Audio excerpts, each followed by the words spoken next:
빛 한 줄기 들지 않는 컴컴하고 축축한 동굴. 갑자기 문이 열리면서 뜨거운 물이 콸콸 쏟아져 들어옵니다. 발이 묶여 미처 피할 수도 없었던 이들은 뜨거운 물벼락을 맞아야 합니다. 그러더니 이번엔 차갑고 딱딱한 얼음대가 공격해 옵니다. 으아, 차가워! 얼음이 몸에 닿을 때마다 온몸이 얼얼하고 시립니다. 갑자기 문이 열리고 또 어떤 게 쳐들어올지 알 수 없는 무시무시한 환경. 이들은 평생을 이렇게 살아야 합니다. 이들이 누구냐 하면 바로 치아입니다. 실제로 우리 치아는 이렇게 가혹한 환경에 노출된 채 평생을 살아야 합니다. 차갑고 뜨거운 것을 견뎌내고 질기고 딱딱한 것을 씹어대며 달콤한 것들에 부식되어 가기도 합니다. 이번 영상은 미니시 치과병원과 함께 치아가 어떻게 만들어지고 또 노화되어 가는지 알아보려 합니다.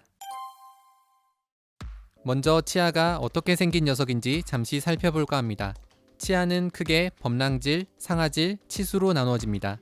범랑질은 치아의 가장 바깥층에 있는 치아의 갑옷이라고 생각하시면 됩니다. 우리 몸에서도 가장 단단한 조직으로 97%가 무기질로 되어 있으며 뼈보다도 단단하기 때문에 입속으로 들어오는 웬만한 것은 모두 씹을 수 있도록 치아에게 강한 힘을 부여합니다. 하지만 이렇게 강한 범랑질에게도 약점이 있습니다. 바로 산 성분. 치아에 충치가 생기는 이유도 이와 관련이 있습니다. 우리가 식사 시간 당분을 섭취할 때 평상시 우리 입안에 살고 있는 세균도 함께 당분으로 식사를 합니다. 문제는 이 세균들도 배설을 하는데 그 배설물이 바로 산 성분이라는 것입니다.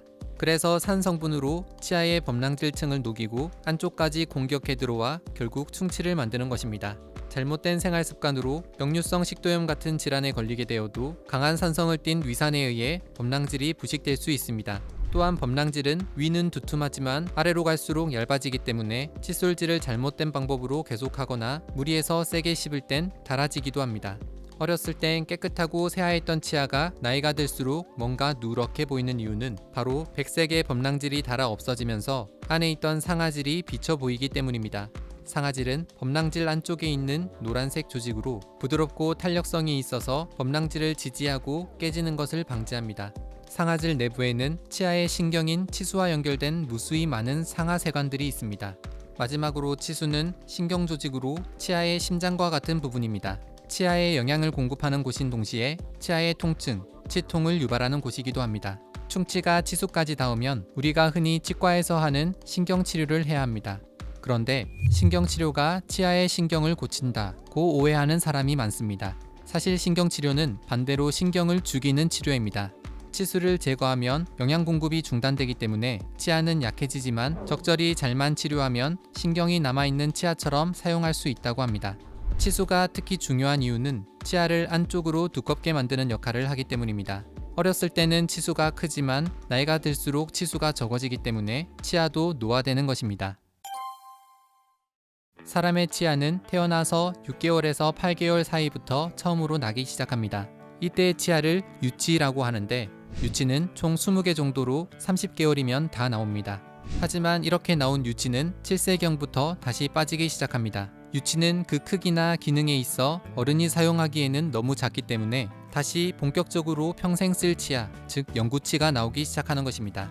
잠시 나왔다가 빠짐에도 불구하고 유치가 중요한 이유는 뿌리 밑에 영구치의 씨앗을 품고 있다가 나중에 영구치가 잘 자랄 수 있도록 공간을 만들어주고 길을 안내해주기 때문입니다. 그래서 유치에 충치가 생기면 그 아래 위치한 잇몸 속 영구치에까지 안 좋은 영향을 줄 수도 있습니다. 유치가 빠지고 나면 본격적으로 영구치가 나오기 시작합니다. 보통 12세에서 13세 전후가 되면 28개의 영구치가 다 나오게 되는데 말 그대로 그때부터 죽을 때까지 쭉 써야 합니다. 유치가 빠진 후 바로 나기 시작하는 영구치는 아직 미성숙한 상태입니다. 그래서 칫솔질 하기가 어려워 충치가 더 쉽게 생긴다고 합니다. 이때는 조금 짧은 칫솔모로 잇몸 부위까지 꼼꼼히 닦아주는 것이 좋다고 합니다. 시간이 조금 더 흘러 청소년기의 치아는 여러모로 고생을 많이 합니다. 최근 통계청의 한 발표에 따르면 학교에서 양치질을 하는 중고등학생은 38.4%에 불과하다고 합니다. 5명 중 3명은 점심을 먹고 양치를 하지 않는다는 겁니다. 여기에 친구들과 어울리며 탄산음료나 인스턴트 음식을 즐겨 먹기 때문에 특히 이 시기에 치아의 상태가 많이 나빠진다고 합니다. 20세 이후부터는 충치보다 더 주의해야 할 것이 있습니다. 바로 잇몸병. 영구치가 완전히 자리 잡으면서 입속 세균의 분포도가 바뀌는데 치아보다는 잇몸을 공격하는 입속 세균이 많아진다고 합니다. 입속 세균은 음식물 찌꺼기와 결합하여 치태가 됩니다. 이 치태가 돌처럼 딱딱하게 굳는 것을 치석이라고 합니다.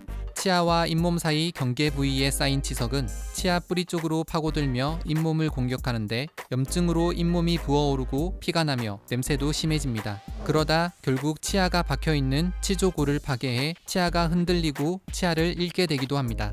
최근 40대를 기점으로 한꺼번에 많은 치아를 잃는 사람도 늘고 있다고 하는데 치아를 잃는 이유의 70%가 바로 이 같은 잇몸병, 치주 질환 때문이라고 합니다. 치석은 칫솔질로 제거하긴 어렵습니다. 그래서 1년에 한두 번은 치석을 떼어내는 스케일링을 받아야 하는 것입니다. 70대에도 40대 같은 치아를 가진 사람이 있고 20대인데도 80대 같은 치아를 가진 사람이 있습니다. 어떻게 관리해 주느냐에 따라 우리 치아도 달라질 수 있다는 사실 다시 한번 기억해 두시면 좋을 것 같습니다.